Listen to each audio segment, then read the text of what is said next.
Golpe de Mesa, con el auspicio de CENEL EP. Amigos de Manaví, Ecuador, el mundo, bienvenidos a un nuevo Golpe de Mesa, programa que todas las semanas nos trae temas de mucho interés. Y en este caso, a propósito del mes de la mujer, vamos a hablar sobre los avances que ha habido en investigaciones, sobre cómo está la situación de la mujer en nuestro país en relación a la violencia de género, al incesto y algunos otros temas de los que no se habla mucho, pero que están ahí latente, causando mucho daño a las mujeres de nuestro país. Para eso hemos invitado a nuestro programa de hoy a la doctora Virginia Gómez de la Torre. Ella es activista por los derechos humanos de las mujeres y además directora de la Fundación Desafío. Doctora, buenas noches. Buenas noches, un gusto saludarlo y a quienes nos escuchen, nos ven. Doctora, cuéntanos un poco sobre los resultados a los que han llegado luego de recabar información que entiendo ha venido desde varias fuentes oficiales.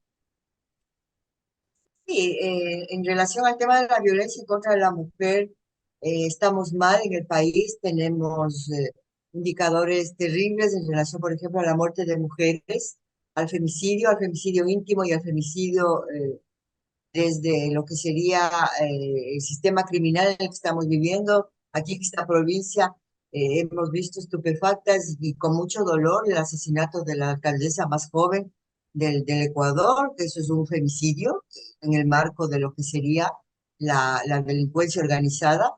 Estamos viendo que la violencia sexual sigue en aumento, sobre todo los casos en los Doctora, cuales está. perdón que le interrumpa. En estos casos, cuando la causa del terrible fallecimiento, asesinato de la alcaldesa de San Vicente no está determinado, la justicia entiendo que trabajará en eso, pero cuando las causas son por delincuencia como tal y no por el hecho de que la mujer sea mujer, ¿se considera feminicidio también?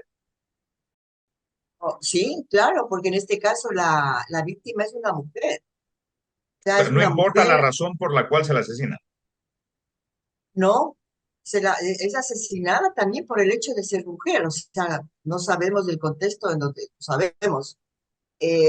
Hay tweets, hay información que está saliendo calificando lo de crimen pasional, cuando el crimen pasional ni siquiera es una figura legal. O sea, la alcaldesa y una persona de sexo masculino que la acompañaba y parece que hay otro asesinato. O sea, son muertes que se producen en el marco de una situación de violencia social. Y en ese marco, pues, la alcaldesa ha sido asesinada. O sea, se considera femicidio, ¿no? Es una mujer y se la asesina por ser mujer y por ser autoridad. Es parte de la violencia política que también sufren las mujeres que se atreven a acceder a puestos de poder. Y eso es Perdón, un doctora, que le insista femicidio. en esto, pero sí sería bueno para que quede totalmente claro, porque vamos a estar confundidos muchos con relación al término, porque lo hemos asociado siempre cuando la causa de la muerte se da por el hecho de ser mujer. ¿Qué me refiero? A que la mató su expareja, a la que le mató alguna persona que quería tener algún tipo de relación y no fue correspondido, Ese es del celos. femicidio, ese es del femicidio íntimo, ¿no? Pero también Pero hay ¿qué una pasa con la cuando muerte? Digamos, una mujer va por la calle, le van a arranchar la cartera, se resiste y como parte del forcejeo recibe un tiro y muere. O sea, igual es feminicidio. es femicidio, porque el delincuente se atreven más a robar a las mujeres, porque saben que las mujeres tenemos menos posibilidad de defendernos. O sea, un delincuente se atreve a arrancharle la cartera, a empujar a una mujer, a desafiarla, porque sabe que la mujer no tiene ninguna posibilidad de defensa frente a un hombre, frente a un arma. Bueno, Entonces frente a un arma, ni son un, escogidas las víctimas de doctora, acuerdo a su sexo también. bueno, frente a un arma ni Chito Vera tiene, son algunas. Sí, pero las mujeres menos. Entonces las mujeres tienen más riesgo de sufrir este tipo de violencia por el hecho de ser mujeres. Y en ese Bueno, marco gracias, está doctora, gracias la, por la, aclarar ese tema que creo que era el necesario que nos quede sí, clara porque podemos tener visiones un poco erróneas sobre este tema. diferente. Así es. Pero es el riesgo de ser mujer. Ese es el punto. Ahora, nos hablaba también de las violencias que enfrentan por el hecho de ser mujeres de forma recurrente. Y usted tocaba ahí a propósito del caso de, insisto, esta lamentable muerte de Brigitte García, de la violencia política, eso que tanto se ve acá, cómo ustedes ya de forma registrada, tabulada, ya con rigor científico, estadístico, han logrado establecer. Mire, la violencia política es una realidad, es una certeza que se vive y se vivió en el proceso electoral. Vimos cómo las candidatas mujeres, una específica candidata mujer fue atacada, aludiendo, haciendo alusión a su aspecto físico, ha habido alusiones a que si son gordas, hacen alusión al tema sexual, en fin, hacen alusión a un millón de estereotipos y de sesgos de género que degradan a la mujer. Yo en este momento no tengo las cifras porque hubo una institución, un espacio de comunicación que hizo un recuento de cuántas memes, de cuántos mensajes en Twitter se refirieron a candidatas para la presidencia o que tenían o que estaban terciando para las alcaldías que ofendían a las mujeres en esos aspectos, a su falta de probidad, digamos, en términos de las capacidades que las mujeres pueden tener para terciar para esos puestos de poder. Entonces, hay investigaciones ¿Cuál que es la diferencia demuestran eso. cuál es la diferencia cuando estos epítetos, estos comentarios peyorativos se dirigen a un hombre o a una mujer? Por ejemplo, si a un candidato le dicen incapaz y la misma palabra la utilizan a una mujer, es necesariamente violencia política, en ese caso de género, considerando que de la misma forma se trata al uno que al otro. Y es violencia política para los dos, pero a los hombres candidatos o políticos jamás les van a mencionar su vivencia o su orientación sexual o su vivencia de la sexualidad, qué sé yo. Los van a calificar a lo mejor de corruptos. De incapaces no creo que los califiquen, no he visto. A las mujeres sí nos tratan de incapaces, sí nos aluden al tema sexual, nos hacen alusión a nuestro aspecto físico, si somos muy gordas, o si somos muy flacas, o si somos feas, o si somos qué. O sea, eso se ve, eso es palpable. A los hombres no les pasa eso cuando están terciando para un puesto de poder. Los hombres no son blanco de este tipo de violencia política, sí las mujeres. Y no digo que a los hombres no les violenten políticamente, sí puede ser, pero a las mujeres sí nos violentan políticamente muchísimo más. Y El por este producto de la tipo de cultura, razones. producto de la cultura machista, porque es innegable que el Ecuador sigue inmerso lamentablemente en una cultura muy machista, o es que el hombre aún a través de este tipo de tratos se niega a darle el espacio que la mujer merece en el ámbito político. Bueno, ustedes. Mira, yo creo que en ese marco las mujeres hemos demostrado que somos muy capaces de terciar en las elecciones y de gestionar puestos de poder. O sea, no es que no podemos, y lo hemos demostrado. Sin embargo, todavía vivimos en un sistema patriarcal, vivimos en un sistema machista, el Estado es machista, y obviamente las acciones de violencia machista hacia las mujeres existen. O sea, todavía hay la idea de que las mujeres no somos capaces de ser presidentas, por ejemplo, cuando en el mundo se ha demostrado que las mujeres en estos puestos de poder incluso han tenido un mejor desempeño que los hombres. En la pandemia fue una evidencia, se evidenció que mujeres en Nueva Zelanda, en Finlandia, en Corea del Sur, en Australia, las mujeres manejaron muchísimo mejor la pandemia, manejan muchísimo mejor muchas cuestiones de género y de justicia social. Entonces, demostrar que en el Ecuador somos capaces es cuestión de más tiempo, digamos. Hemos avanzado mucho. Yo creo que nadie discute que las mujeres puedan ser candidatas a presidentas. Ya hemos tenido candidatas a presidenta. Entonces, en ese marco, yo lo que creo es que hay que seguir insistiendo.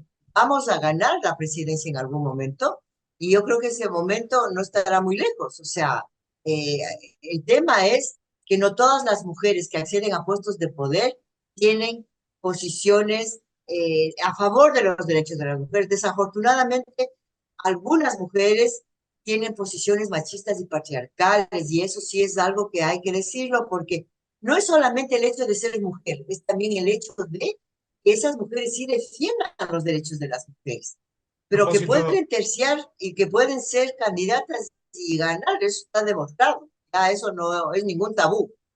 propósito de lo que usted menciona, doctora, a la candidata Luisa González se le recriminó y bastante el hecho de que ella no aprobara la despenalización del aborto. Es que obligatoriamente una persona que no esté de acuerdo con los postulados feministas es machista. No puede ser que simplemente piense de otra forma. Mira, yo no creo que sea tan tácita la cosa, ¿no? O sea, de decir, bueno, porque no está a favor del aborto, ya, o sea, es como enemiga de los derechos de las mujeres. Una mujer que no aprueba la despenalización total del aborto, que está en contra incluso del aborto por violación, como fue el caso que usted menciona, puede cambiar su posición. Y creo que el feminismo ha hecho posible que las mujeres tengan esa posibilidad. No puedo decir lo mismo de la vicepresidenta, o sea, que tiene otra posición mucho más profunda en relación a no reconocer la violencia o a estar en contra de otras cosas. Yo creo que es posible que las mujeres tengan y cambien su posición en razón de ver la realidad de la violencia sexual que las mujeres viven en este país. Es una violencia que va en escalada, la violencia en contra de las niñas, del incesto, la violación incestuosa es una cosa terrible. O sea, quien accede a esa información no puede desconocer que hay necesidad de tener una respuesta frente a eso. El aborto es una respuesta y la respuesta en caso de violación ya está. O sea, eso ya no tiene vuelta atrás y no ha sido producto precisamente de estas mujeres, ha sido producto de la lucha del movimiento de mujeres, del movimiento feminista. El próximo paso es la despenalización total del aborto, que eso ya está Vamos planteado. a Entonces, conversar de en ese eso. sentido, Vamos tenemos que seguir, precisamente, vamos a seguir sí, luchando. vamos a hablar de eso mucho más profundo luego al volver de la siguiente pausa aquí en Golpe de Mesa. Hablamos hoy de los retos de las mujeres, la lucha feminista, las cifras escalofriantes con relación a asesinatos, violaciones y un tema que en provincias como la nuestra, lamentablemente, es muy latente y casi que normalizado en algunas zonas como el incesto. De eso hablamos al volver aquí a Golpe de Mesa.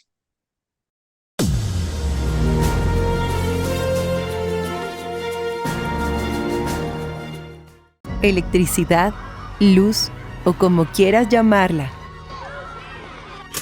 siempre se transforma en lo que te hace feliz y también en lo que le da sentido a tu vida. Por eso debes cuidarla, porque un consumo eléctrico inteligente le ayuda a tu bolsillo, a tu familia y al futuro de nuestro país. CENEL, porque la luz nos hace bien.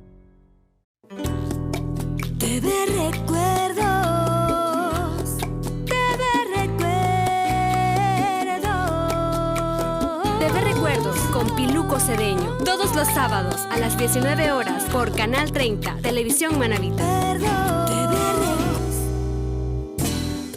CENEL EP informa. Estas son las 3 noticias que nos conectan contigo. 1. Junto a la empresa privada avanzamos en la construcción de la línea de subtransmisión Durán-Montero-Taura en la provincia de Guayas. 2. Continuamos electrificando sectores rurales en Manabí. 9 comunidades del cantón Pichincha cuentan con electricidad y alumbrado público. Y 3. Empezamos la instalación de 1000 medidores prepago en la ciudadela Panorama del cantón Durán. Obras e inversión para construir el nuevo Ecuador.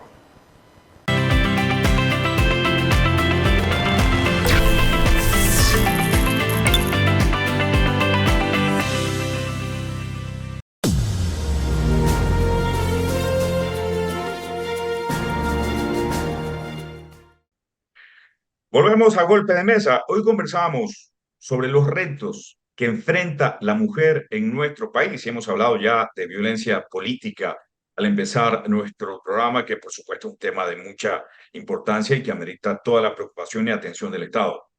Pero hay otro que lamentablemente golpea todas las esferas, que es la violencia criminal, la que empieza probablemente con acoso, con violencia verbal, psicológica y que en muchos casos termina con la vida de la mujer. Estamos hoy conversando sobre este tema con alguien que viene trabajando hace mucho tiempo en el tema. Es la doctora Virginia Gómez de la Torre. Ella es activista por los derechos humanos de las mujeres y además directora de la Fundación Desafío, que de paso tiene una vinculación muy estrecha con el colectivo Tejedoras Manavitas, que acá en nuestra provincia se dedica también a investigar estos temas y a trabajar con las mujeres. Doctora, gracias por seguir con nosotros. ¿Cómo están esos números? Mire, respecto a la violencia en contra de las mujeres en general, todos los tipos de violencia van al alza, ¿no? Tenemos que el promedio de la violencia en contra de la mujer en el país, desde 2012 hasta la fecha, que no se ha actualizado la encuesta, pues antes era 6 de cada 10 mujeres vivían violencia alguna vez en su vida, ahora son prácticamente 7 de cada 10. La violencia sexual, antes era 1 de cada 4 mujeres vivió violencia sexual, ahora es 1 de cada 3. La violencia psicológica es el índice más alto que tenemos de la violencia más recurrente en el país. La violencia químico-obstétrica, que es una violencia que siempre ha estado ahí, pero naturalizada, es una de las violencias más recurrentes y una violencia que se presenta mucho más y más cruelmente en el sector indígena y en el sector de mujeres afroecuatorianas. Entonces, la violencia patrimonial, la violencia política, son violencias que están ahí presentes. El femicidio, por ejemplo, Muchos de estos temas, la muerte de mujeres. muchos de estos temas Son muertes que también van al alza. Ya para ese año me parece que tenemos más de 40 mujeres asesinadas, ¿sí? Y el año pasado tuvimos 321 mujeres. O sea, cada 26 horas en este país se mata, se asesina a una mujer, ya sea por femicidio íntimo o sea por delincuencia organizada, ¿no? Son casos muy dolorosos porque todavía el Estado no da una respuesta integral al tema de la violencia. La violencia en las niñas, por ejemplo, la violencia sexual, los embarazos producto de violencia incestuosa, no bajan de 2.000 casos cada año, ¿sí? 2.000 niñas son violadas y dan a luz de violadores, dan a luz producto de un crimen, que es la violación. Entonces ese es el escenario. Y frente a eso, el Estado lo que hace es, como se dice vulgarmente, llorar sobre la leche derramada. Está bien que reaccione frente al hecho, pero lo que las mujeres necesitamos es estrategias de prevención, que en este país la mentalidad, este chip de que la violencia en contra de las mujeres es algo naturalizado, es normal, las mujeres valemos menos que los hombres, eso hay que cambiar. No puede ser que la gente crea y los hombres crean que violentar es un privilegio, porque los hombres que violentan a las mujeres no son hombres felices. Los hombres matan, asesinan a su pareja y luego se matan, se suicidan. Eso significa que están descontentos, inconformes, que son infelices.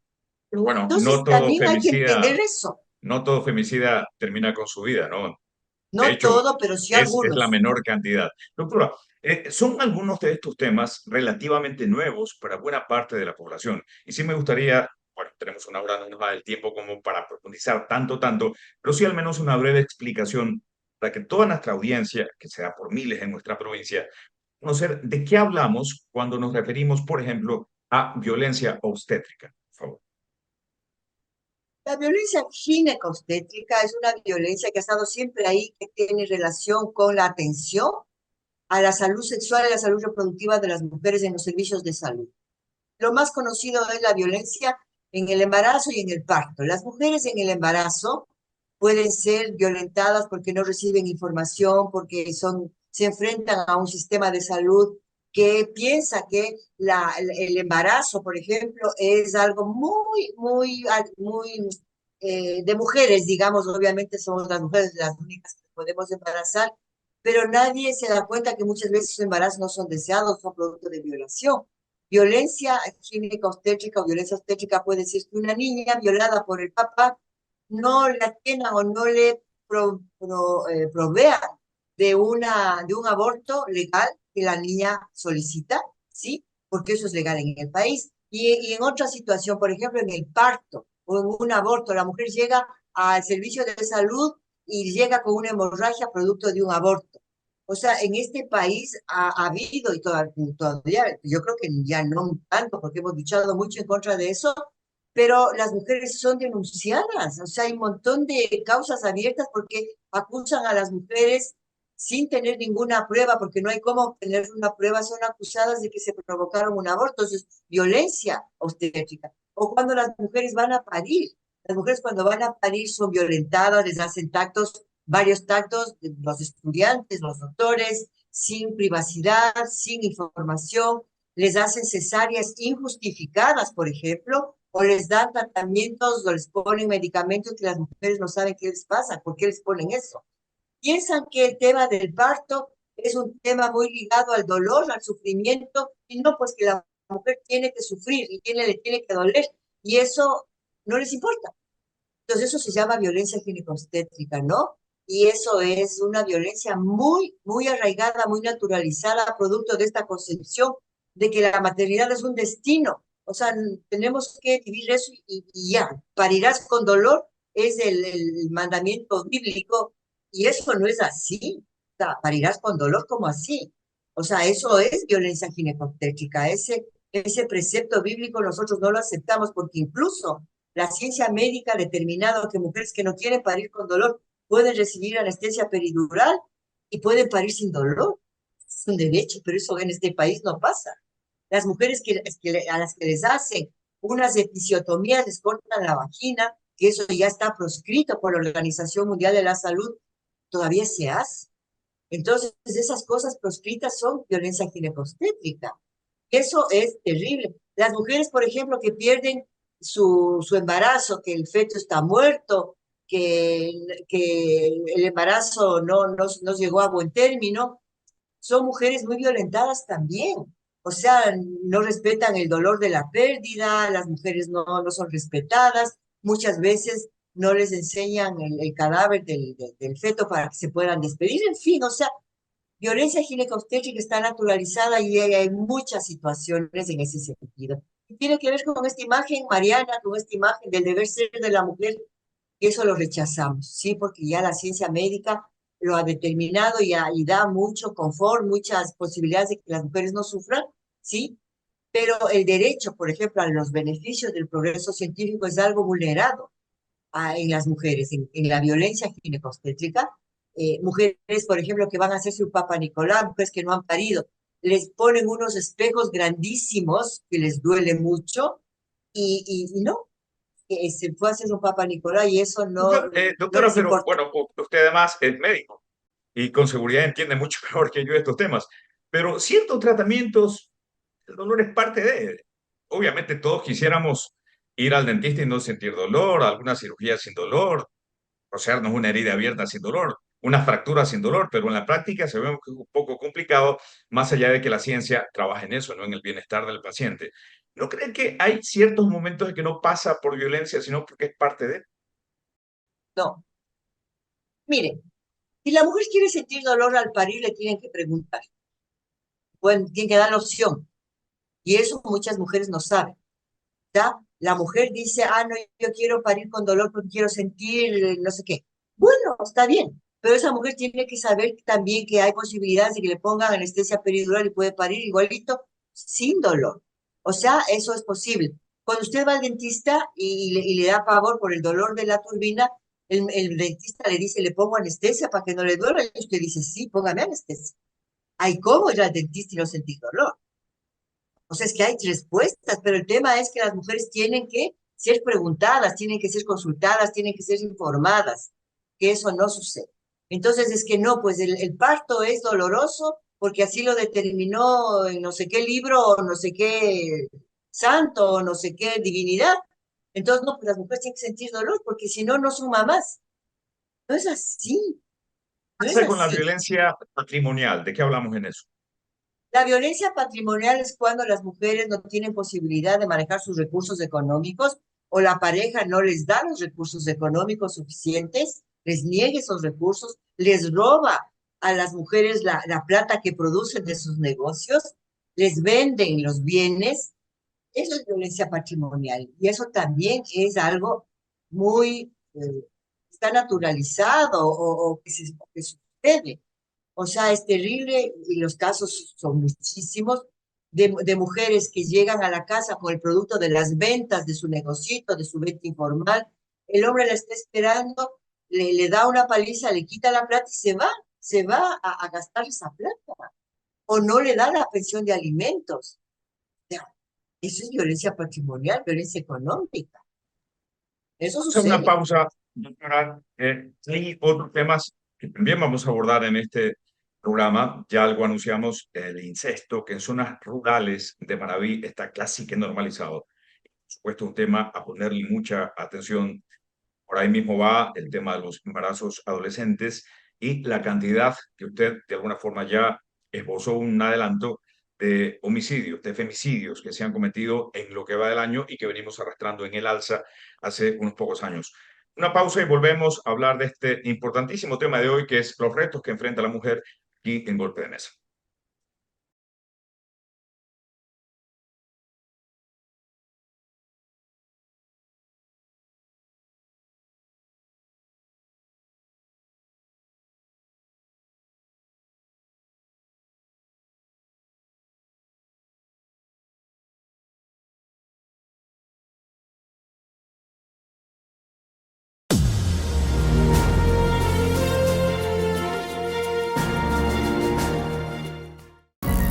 Electricidad, luz o como quieras llamarla, tiene el poder de transformarse en el sustento de una familia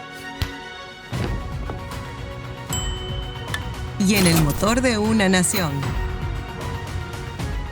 Por eso debes cuidarla, porque un consumo eléctrico inteligente le ayuda a tu bolsillo, a tu familia y al futuro de nuestro país. CENEL, porque la luz nos hace bien.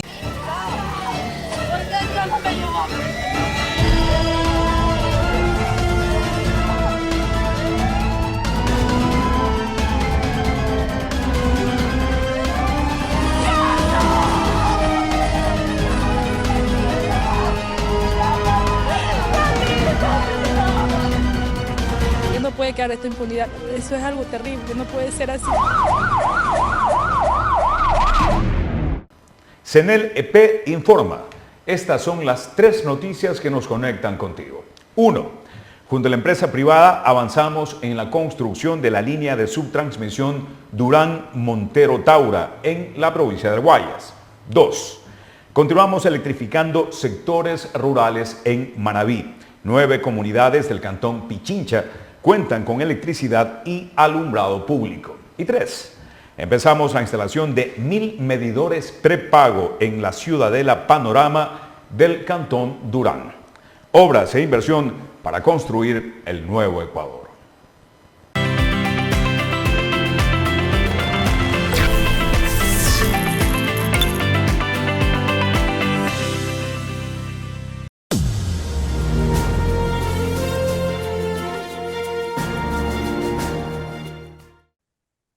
Volvemos a Golpe de Mesa, hoy conversando sobre los retos que enfrenta la mujer en el Ecuador. Para hablar de este tema hemos invitado a la doctora Virginia Gómez de la Torre, activista por los derechos humanos de las mujeres y además directora de la Fundación Desafío. Trabaja de la mano con el colectivo Tejedoras Manavitas acá en nuestra provincia. Doctora, hablábamos un poco sobre la cantidad que no desmaya y que por lo contrario balanza de asesinatos de mujeres, de feminicidios. ¿Cómo van esos números hasta ahora? Bueno, había mencionado que hemos pasado, me parece, el número 40 de femicidios de este año. El año pasado fueron 321, el antepasado fueron 372. La Fundación Aldea, que es la que hace el mapeo de femicidios, dice que cada 26 horas muere una mujer producto de femicidio. Y esas son las cifras de femicidios consumados, mujeres que realmente fueron asesinadas, porque lo otro son intentos de femicidios, que también es una cifra que habría que tomar en cuenta. No tengo claro ahorita el número, pero las mujeres también están expuestas a que los hombres las quieran matar y no lo logren.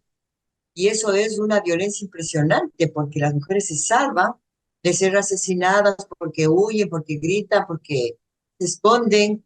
eh, Alguien les ayudará porque realmente que alguien les ayude es raro. La sociedad ecuatoriana no se mete en estos problemas de violencia porque todavía tienen esa falsa percepción de que es problema privado, cuando la violencia contra la mujer es un problema público que se debe meter.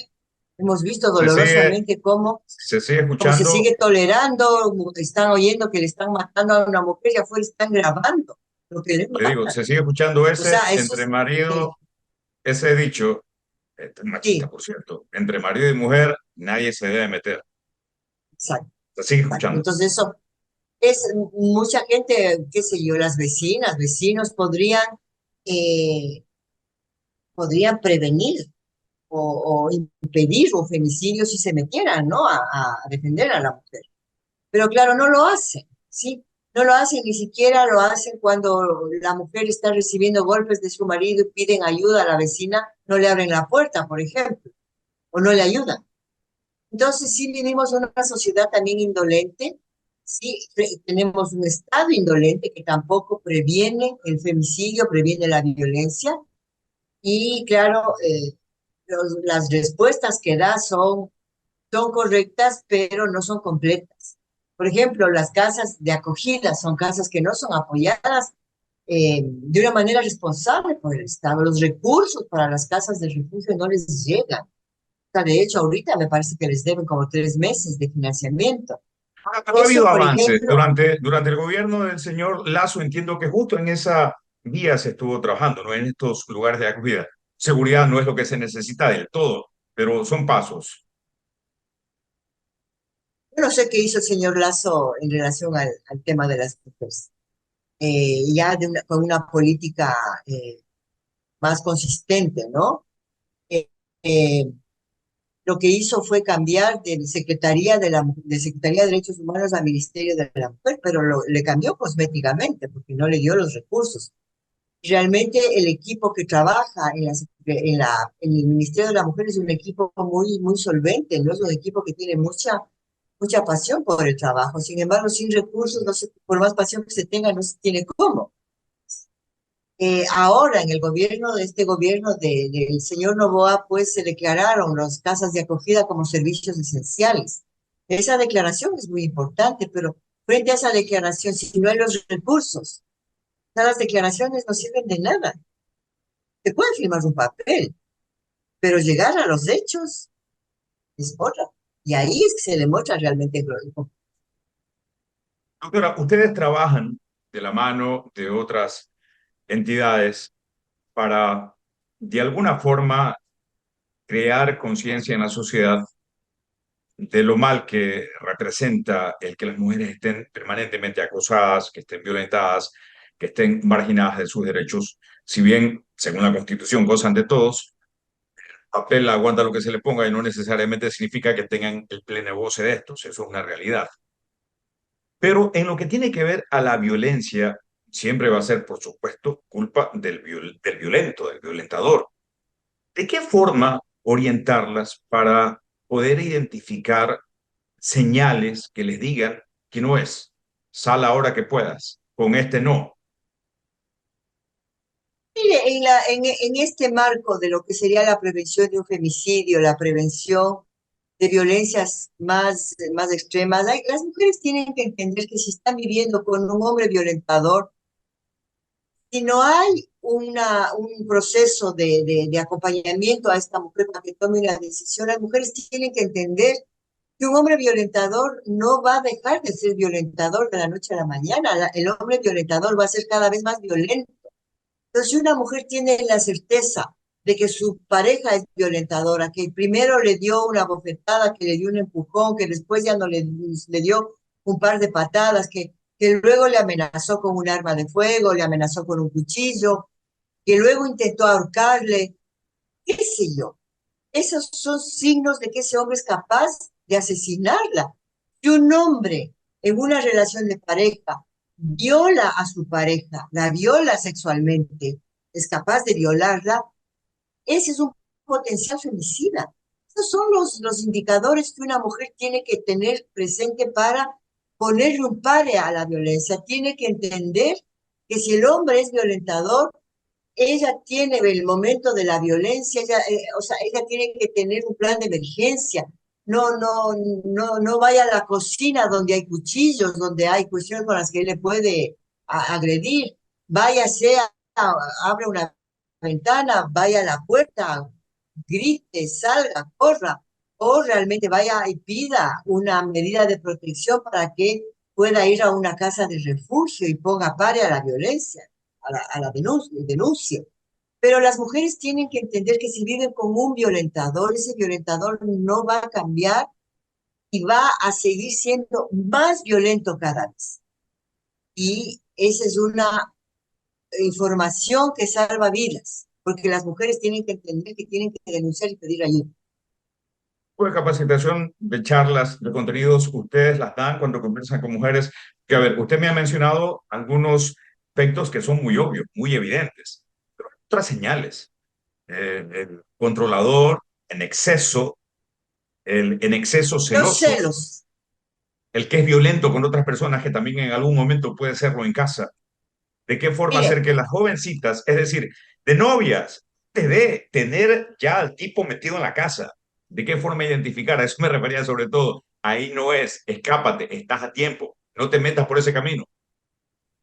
mire, desafortunadamente es un país que no trabaja en la prevención, no tenemos educación sexual integral que podría ser una herramienta para que desde niños, desde adolescentes, hombres y mujeres sepan que cómo afecta la violencia al desarrollo del país, cómo son los indicadores de violencia. Hay evaluaciones de riesgo. Las evaluaciones de riesgo es una información valiosísima que tiene que ver con las características de la mujer. Por ejemplo, una mujer migrante interna, una mujer que viene de Loja y viene a Puerto Viejo, que está sola, no tiene familia, no tiene amigos, es una mujer que tiene más riesgo de ser violentada porque no tiene una base de apoyo.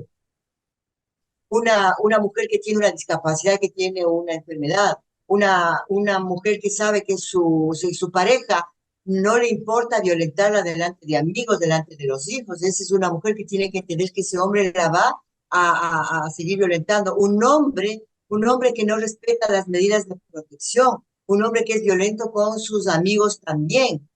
Un hombre que viola es un potencial femicida.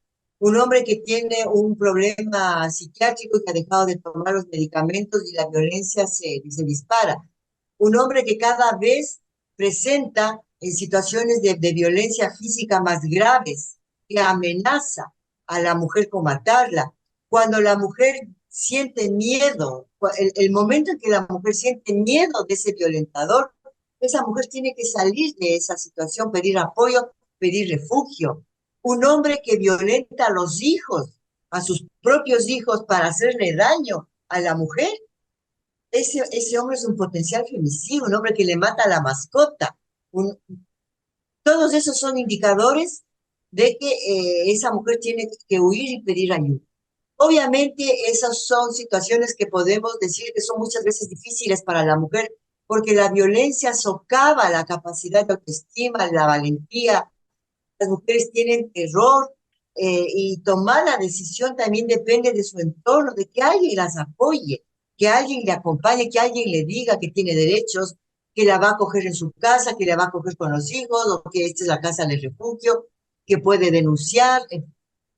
O sea, la violencia en contra de la mujer es una cuestión gravísima. Nosotras estamos trabajando ya varios años, le había dicho, con Tejedora Manavita, empoderándolas en lo que es la implementación de la ley en contra de la violencia, de la importancia que tienen las juntas cantonales de protección de derechos, en donde se entregan medidas administrativas de protección inmediata que sirven en todo el país, la importancia que tienen las tenencias políticas para entregar estas medidas, las comisarías. Entonces, en ese sentido, la información es clave. Las mujeres violentadas tienen que saber que tienen respuestas, que hay salidas, que tienen que pedir ayuda, porque existen los espacios para eso. Y la formación de las madres de familia, porque muchas veces ahí empieza el problema, en doble vía. criando hijos machistas, violentos, criando mujeres sumisas, que costa de que mi marido pegue nomás. Mire, las mujeres no creamos hijos machistas ni mujeres sumisas. Quienes hacen machistas a los hijos y sumisas a las mujeres son los violentadores, porque ellos son los que tienen el poder, ellos son los que definen cómo debe ser la dinámica familiar. Entonces, la mujer lo que hace es en eso no cumplir. vamos a estar de acuerdo, porque me ha tocado ver un montón de casos donde es la mamá la que a la hija le dice, no es que es tu novio, no es que es tu Puede marido, ser. él puede salir, él puede emborracharse, puede tener mujeres por fuera. Pero ese Eso pasa. es un estereotipo patriarcal y machista que lo definen los hombres que tienen el poder en la sociedad y en la familia. La mujer tiene que cumplir La con un que cría es la estereotipo. mamá, la que La termina mujer, criando sí, en sociedades como la nuestra mamá.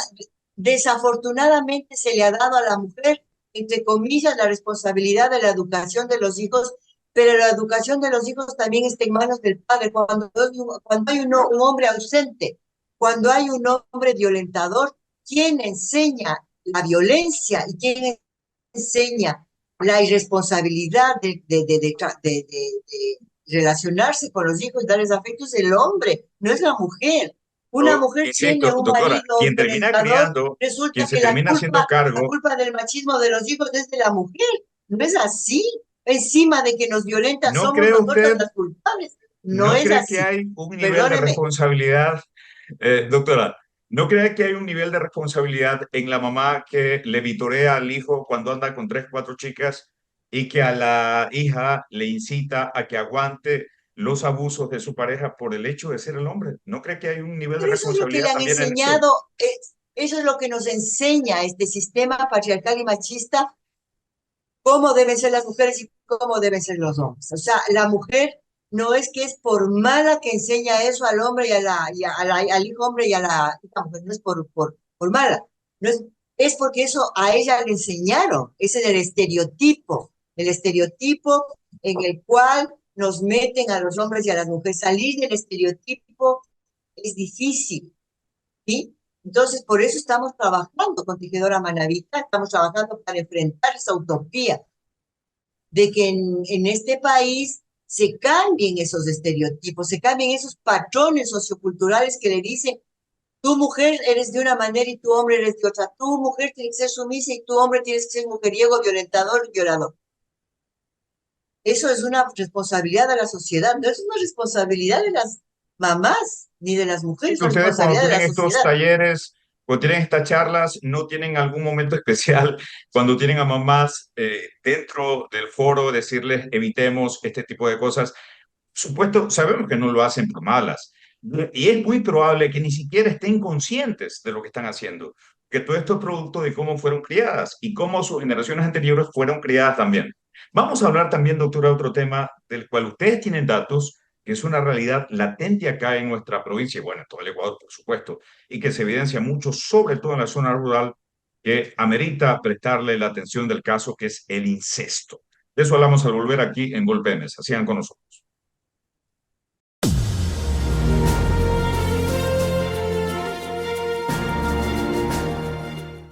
Electricidad, luz o como quieras llamarla, siempre se transforma en lo que le pone magia a tu vida.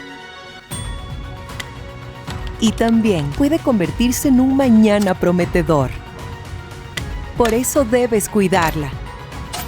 Porque un consumo eléctrico inteligente le ayuda a tu bolsillo, a tu familia y al futuro de nuestro país. CENEL, porque la luz nos hace bien.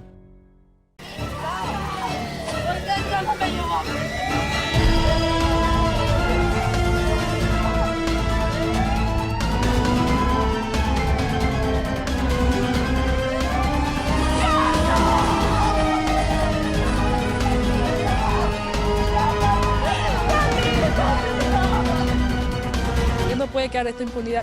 Eso es algo terrible, no puede ser así. CENEL EP informa. Estas son las 3 noticias que nos conectan contigo. 1. Junto a la empresa privada avanzamos en la construcción de la línea de subtransmisión Durán-Montero-Taura en la provincia de Guayas. 2. Continuamos electrificando sectores rurales en Manabí. 9 comunidades del cantón Pichincha cuentan con electricidad y alumbrado público. Y 3. Empezamos la instalación de 1000 medidores prepago en la ciudadela Panorama del cantón Durán. Obras e inversión para construir el nuevo Ecuador.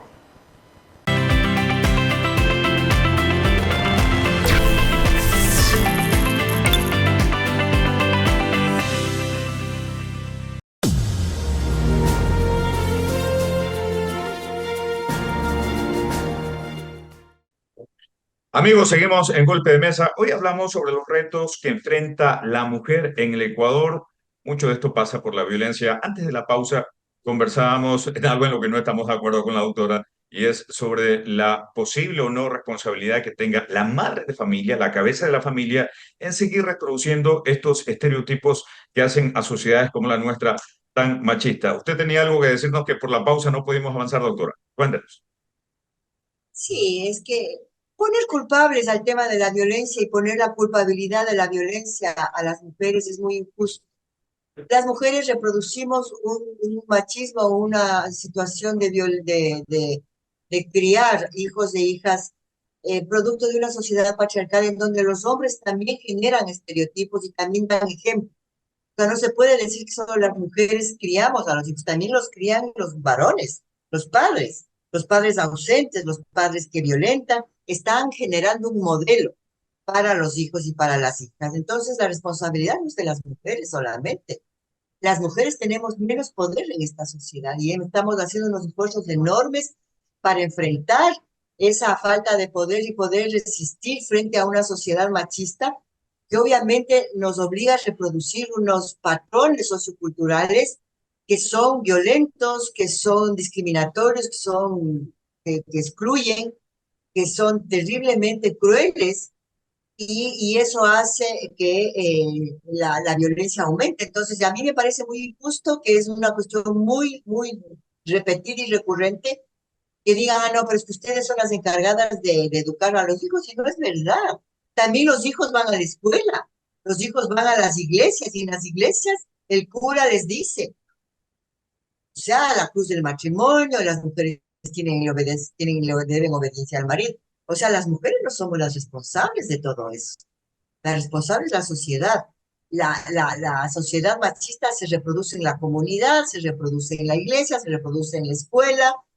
Y obviamente eso, si no se enfrenta como lo estamos queriendo enfrentar y lo estamos haciendo desde Desafío, desde Tejedora Manabita, o sea, no vamos a lograr nada. También tiene que haber un Estado que prevenga y cambie, que es un proceso de cambio de esos patrones socioculturales, que es uno de los ejes de la implementación de la ley en contra de la violencia, que no se hace.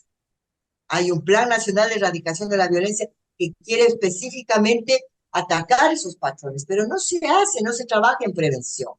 En la prevención estamos hombres y mujeres, no solitas las mujeres, porque nosotras las mujeres no somos las responsables de la violencia que recibimos. Sí, bueno, en ese caso, puesto que no es que sea una responsabilidad individual, debería ser compartida. Es como debería ser. En eso estaremos siempre de acuerdo. La práctica y la realidad, lamentablemente en sociedades como la nuestra, aún no llega a ese nivel, que ojalá esa brecha se vaya haciendo cada vez más pequeña. Lo otro que terminó siendo normalizado durante algunos años, sobre todo en épocas anteriores, ha sido este tema del incesto. Uno pensaría que con el avanzar de las comunicaciones, el conocimiento que ahora tienen ya las mujeres sobre sus derechos, la asistencia por parte de entidades estatales a quienes han sido víctimas de estos problemas, la haría menos recurrente. Vemos por algunas cifras que han sido reveladas que no es tanto así y que el problema persiste. ¿Qué conocen ustedes? Mire, el incesto es un problema grave, es un problema naturalizado, no solo en esta provincia que tiene fama de que acá en Manabí el incesto es como lo cotidiano, es un problema del país, un problema nacional. El incesto es un concepto amplio que no solamente tiene que ver con el hecho de que un padre tenga relaciones sexuales con la hija, no es solo eso, esa es la violación incestuosa. Para llegar a la violación incestuosa hay un camino que el incestuoso, que el violador incestuoso recorre en la vida de su hija, por ejemplo. Empieza, planifica el incesto manoseándola, tocándola, exponiéndole los genitales, qué sé yo. Entonces la va preparando para el momento que ya tenga esta niña la posibilidad de, o no tenga o ya el violador diga ya, pues ya ahorita ya tuvo su primera menstruación y hay como tener una relación sexual con ella, o sea, hay como ya violarla, lo hace. Y esto tiene que ver con un concepto que es muy claro en el tema de la violencia en general. El hombre que es violentador, planifica la violencia, construye un plan, premedita la violencia. El violador incestuoso o el incestuoso, mucho más todavía. O sea, planifica las acciones estas incestuosas y planifica la violación incestuosa. Y en ese recorrido, pues, seduce, intimida, violenta, amenaza, y claro, como es una niña, y también puede ser un niño, ¿no? También los niños son violentados sexualmente, pero las niñas tienen esta particularidad de que en un momento pueden quedarse embarazadas. Entonces, en esa relación, en ese camino, la niña no tiene ninguna posibilidad porque la violencia en general y la violencia sexual es un acto de poder, es un acto en el cual el hombre, el violador incestuoso, lo que hace es ejercer un poder. El padre tiene un poder frente a su hija. La niña no tiene ninguna posibilidad de enfrentar eso. Además, en su cabecita, en su forma de pensar, ella confía en ese hombre que es su padre, al que ama, pero también siente que algo está mal. Entonces, el daño que hace el violentador, el incestuoso, el violador incestuoso es inconmensurable. O sea, afecta un derecho que tenemos las personas en la Constitución, que es el derecho al desarrollo libre de la personalidad. Imagínese una niña que a los 10, 11 años ya se queda embarazada y da a luz del violador, se convierte en madre, se convierte en señora a los 11 años, 12 años. ¿De qué personalidad libre están hablando si de un día para el otro se convirtió en mamá, cuando debe seguir siendo una niña, una adolescente? O sea, estamos hablando de un problema gravísimo que en el Ecuador poco se hace. Las mujeres hemos trabajado en esto mucho tiempo y hemos logrado, por ejemplo, algo tan básico que es que el embarazo no deseado, producto de una violación, pueda ser interrumpido a través de un aborto. Porque en ese marco lo que planteamos es que las mujeres ejerzan su derecho a no maternar producto de una violación. El derecho es ese. No quiero ser madre, no quiero maternar y no quiero parir el hijo de un violador. Entonces, y el hijo de un violador, el producto de un crimen, el embarazo producto de un crimen, muchas veces es producto de un crimen que se llama violación incestuosa, que está tipificado en el Código Penal. Los violadores incestuosos, los padres, los abuelos, los hermanos, los tíos, los primos que violan a sus familiares, están cometiendo un delito que tiene cárcel, que es motivo de cárcel, ¿no? Hasta 22 años de cárcel, no es una violación. ¿Qué número tiene de Manabí? ¿Qué reportes tienen? Preocupa porque nosotros somos una provincia muy rural y es conocido que precisamente en estas zonas es donde este problema se hace más evidente. Mire, en Manabí, Fundación Desafío, en colaboración con Tejedora Manabita, hizo una aproximación al tema de la violencia sexual y al tema del incesto. Es muy complicado tener cifras respecto del incesto. No fue una investigación de tipo cuantitativo, no tenemos cifras. Sí tenemos cifras derivadas de las denuncias que se presentan o de los casos que los, eh, los servicios de salud recaban, producto de atención, ¿no? Por ejemplo, los servicios de salud se ve que ha subido el número de casos de violencia sexual atendidos, hay un aumento de denuncias de violencia sexual, O sea, en Manabí, como en las otras provincias que se hizo la investigación, es muy evidente que el número de denuncias de violencia sexual aumenta. Y los testimonios son gravísimos en relación a la dificultad que se tiene para visibilizar ese problema. La denuncia de violación incestuosa no es tanta, digamos, pero existe, hay, porque es complicado denunciarle al padre que está violando a la hija, y eso rompe toda una dinámica familiar, sobre todo en la ruralidad donde hay mucha pobreza. O sea, es un drama, es un desastre cuando la madre se entera que el padre está violando a la hija, ¿no? Muchas madres reaccionan de una manera negativa, el padre es el que es el proveedor, dicen, ¿y ahora qué hago? Tal vez no sea cierto, me voy a quedar sin el proveedor o me voy a quedar sin el hombre, sin mi marido, qué sé yo. O sea, hay muchas situaciones que pasan en esa familia y que hacen difícil que se denuncie, ¿no? Y claro, la perjudicada es la víctima, es la niña que sigue viviendo esa situación tan cruel, tan despiadada de soportar una violencia sexual y de soportar incluso un embarazo. Imagínense lo que es que una niña se embarace de un familiar cercano, puede ser el padre o el abuelo. Eso es una perversidad es una crueldad, es un daño inconmensurable que le hacen a niñas que están pariendo de violadores y pariendo producto de un crimen. Y eso está pasando. Todos los Doctora, días ¿cómo el la Estado, Fiscalía recibe 3 denuncias diarias de niñas menores de 14 años violadas. Todos cómo los cree que el días. Estado esté dando soporte psicológico? Ya sabemos que la justicia por su parte debe hacer lo suyo, pero más allá de que se aplique una condena, no eso necesariamente significa que la persona ya está tranquila, está bien y puede seguir con su vida como si nada.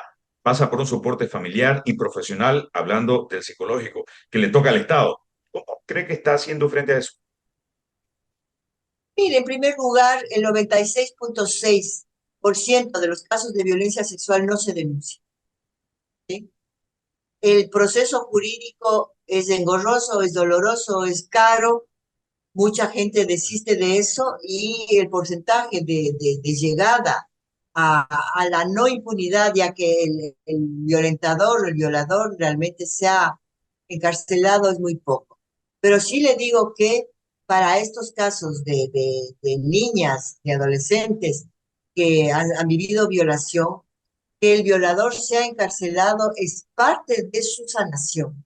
O sea, recibir justicia es parte de su sanación. Ahí seguimos, ¿no? Con Tejedora Manavita en este proyecto, que es un proyecto con la auspicio y colaboración de la Cooperación Española, el proyecto sobre violencia sexual e incesto. Estamos caminando con Tejedora Manavita, tenemos trabajo en 9 cantones, y en los 9 cantones hay puntos de información donde las mujeres pueden ir, y pues le agradecemos este espacio que nos ha dado. Doctora, que pase bien. A ustedes, amigos, gracias por haber estado con nosotros y mucho ojo, ¿ah? De lo que hemos hablado acá es un tema muy presente, muy latente, una problemática que puede estar pasando en la casa al lado o incluso en nuestra propia casa. Simplemente hay que abrir los ojos, encender las alarmas cuando haya que hacerlo y meterse cuando haya que hacerlo. Por eso llegamos al final. Soy Jinson Moreira. Pasen una buena noche.